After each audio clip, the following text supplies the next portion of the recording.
In our last episode, we started the huge undertaking of covering up my water platform with a watertight EPDM foil. Well, let's continue where we left off last time, first by spreading the rubber foil all over the wooden structure of the platform. Now this job turned out to take up way more space in my schedule than I initially expected, and we're gonna finish it today. So make sure you hang tight right until the end. Once the foil is properly spread in all directions, I cut out the holes for the mooring cleats. Next I remove the foil again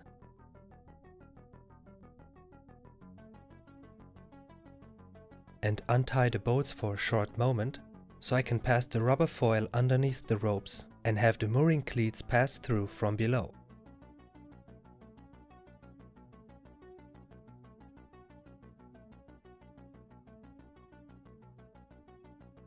Now I should clarify that this job was spread over several days, and on this particular day it was not only raining, it was also the day that our neighbors would leave,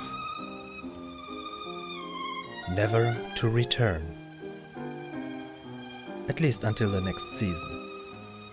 And so here I was, all by myself again. Alright, enough with the self-pity, let's get those angle profiles put in place.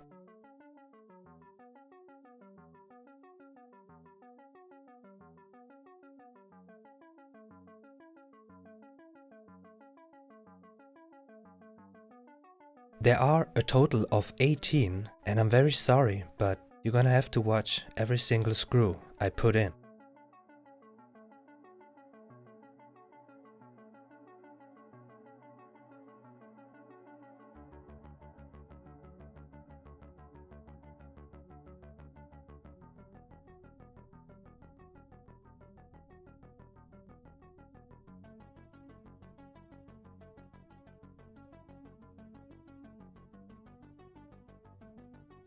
Right, now we are almost done, just another couple. Alright, and also this one.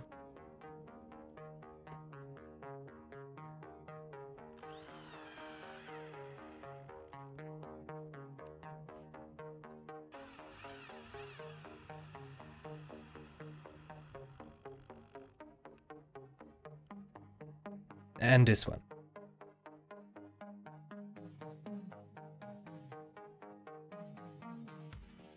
And then those two. And then we move on to something different.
You may have figured out by now that I'm building a box to cover up the big hole where the motor sits at the rear of the platform. And my goal is to make this box completely watertight, that's why I'm putting Sikaflex on all the joints of the box.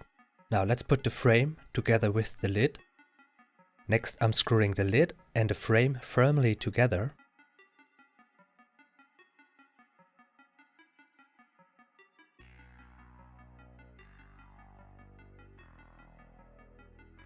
Only after I finished building the box, I realized that it was gonna be difficult to move it around all by myself. So here's the best way I came up with.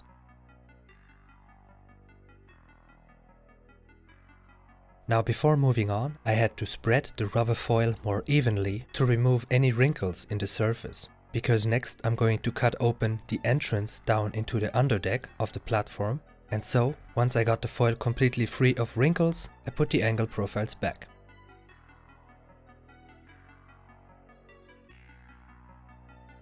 Next, I'm going to use some wooden timber to build a frame that fits exactly to the inner circumference of the box.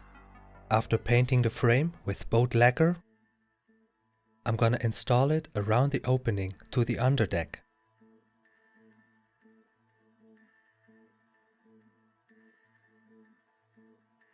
Now we can cut open the foil all the way to the corners.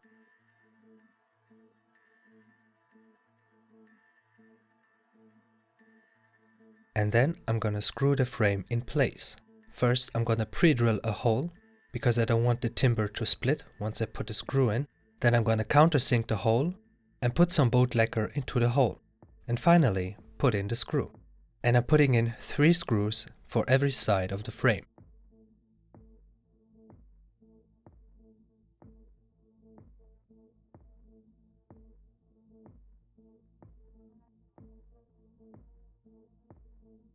Now the frame is in place and I'm gonna leave it like this for today. I'm certainly gonna add some silicone or something on a later date, but for today, let's suffice it by just covering up the hole with the box as it is.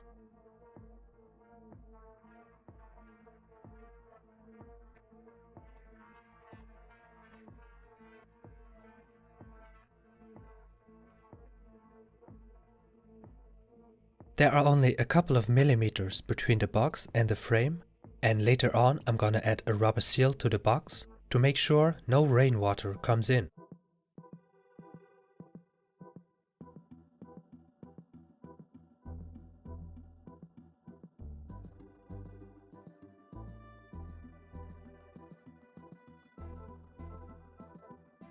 Another place where rainwater is susceptible to come in is in the areas surrounding the mooring cleats. So what I came up with is to dress the mooring cleats with an additional layer of rubber foil, which I'm gonna seal with Sikaflex 552.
And of course, it didn't take long before I had the first opportunity to test the watertightness. By this point, I still have to finish the 2 cleats in the front, so let's do those.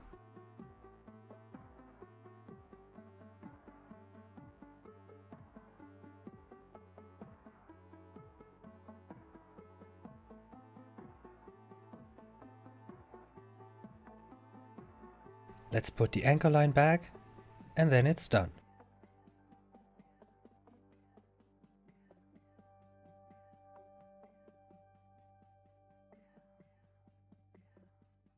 Now that we have a completely watertight surface on the top of the platform, all that's left to do is to remove the overhanging flaps of the surplus rubber foil.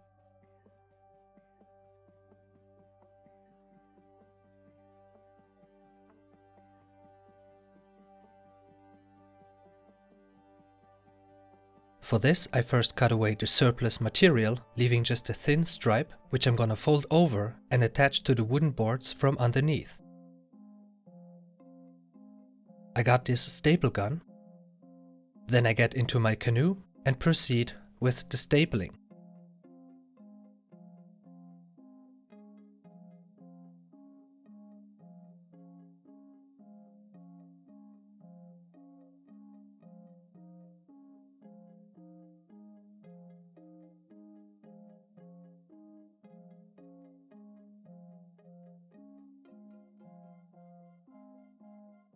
And there you have it.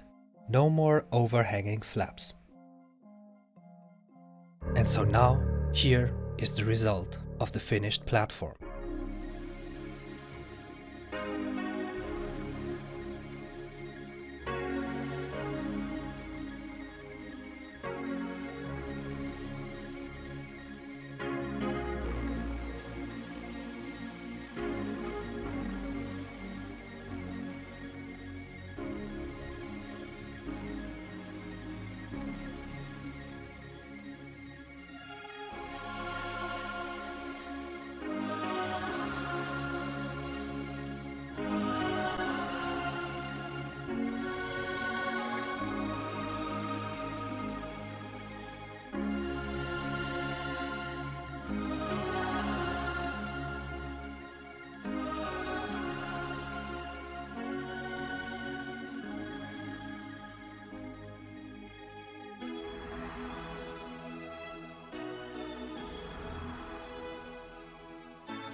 Now that we don't need to worry about the platform anymore, let's turn our attention back to the water system, where most recently I showed you how I laid the first electrical wires. Today, let's start with the area underneath the galley sink. Here I need to find a way how to get the water tubes and hoses from down in the bilge into the area underneath the sink. The problem is that between the two there is a compartment which is completely inaccessible. Therefore, I'm gonna cut a fist-sized hole into the board covering up this compartment.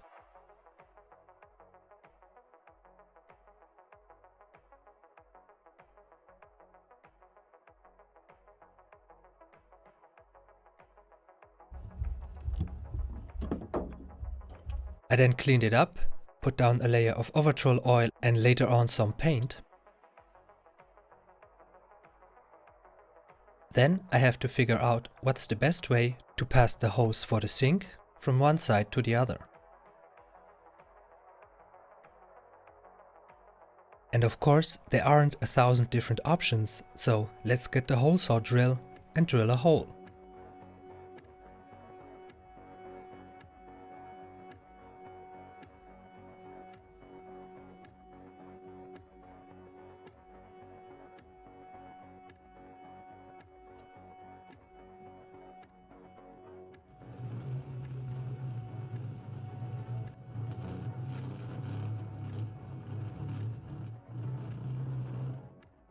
Now the hole is done and we can pass the hose through. But first I want to deal with the semi-rigid tubes, for which I initially planned to make one big hole, but then instead decided to make 3 separate smaller holes, so here we go.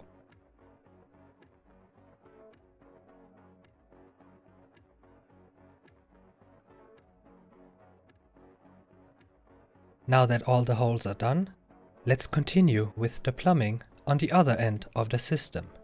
Here we have to add a tap to the outlet of the freshwater tank.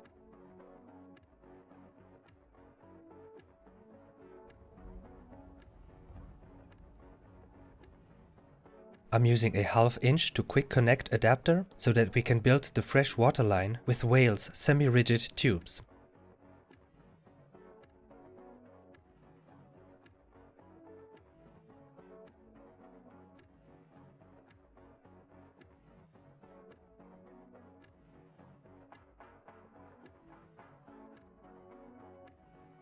I'm using a couple of 90-degree adapters to turn the corner from the freshwater tank's outlet up into the bilge of the forward cabin.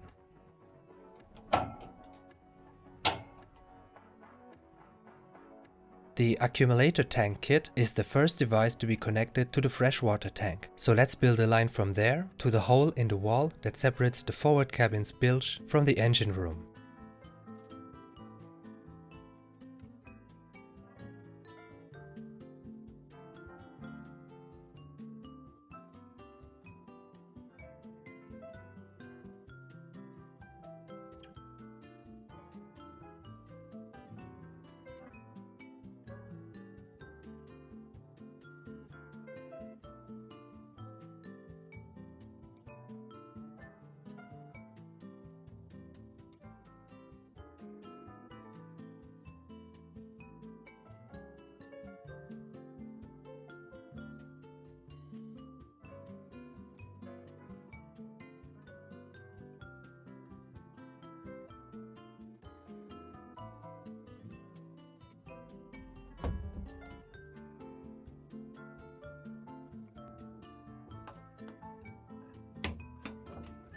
Now we can pass a tube through the hole to connect to the freshwater tank.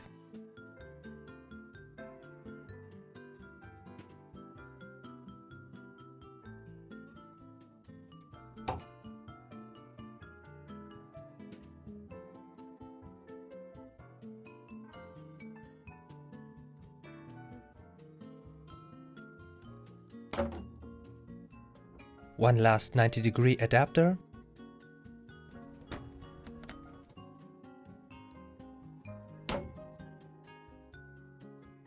And then the accumulator tank kit is connected to the freshwater tank.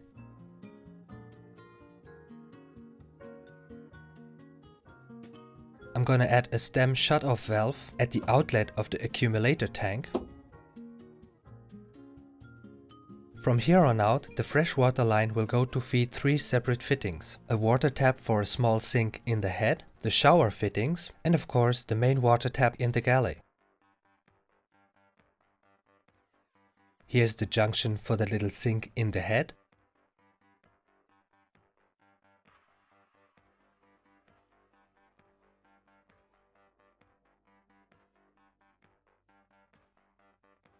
This one is for the shower fittings. I'm adding fixation clamps for the semi-rigid tubes wherever I can.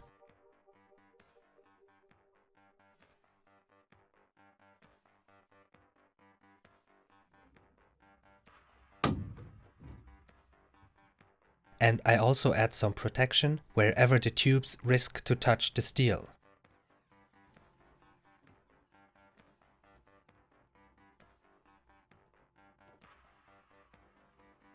Next comes the long stretch into one of the 3 holes I drilled earlier.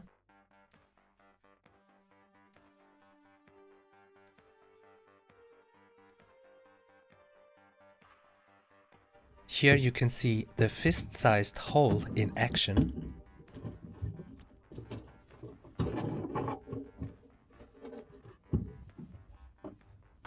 Here's a look down inside that compartment. Now that this is done, I can close up the line here in the rear. Here you see me using a 90-degree adapter, but I actually have to use a T-piece because the cold water line has to go back to feed the water boiler. Next I'm gonna add a water tap to the galley sink, but before that I'm gonna clean and polish the area in the top right corner, and later on, when I have more time, I will polish the rest of the sink.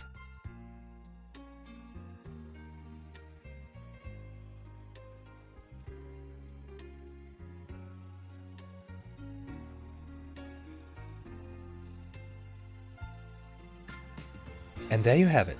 Now we have a proper water tap in the galley.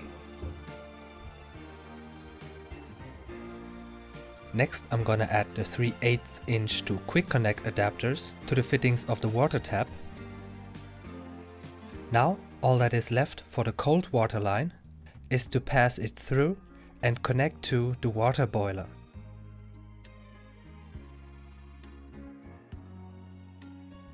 But for that, I'm afraid you're gonna have to wait until the next episode.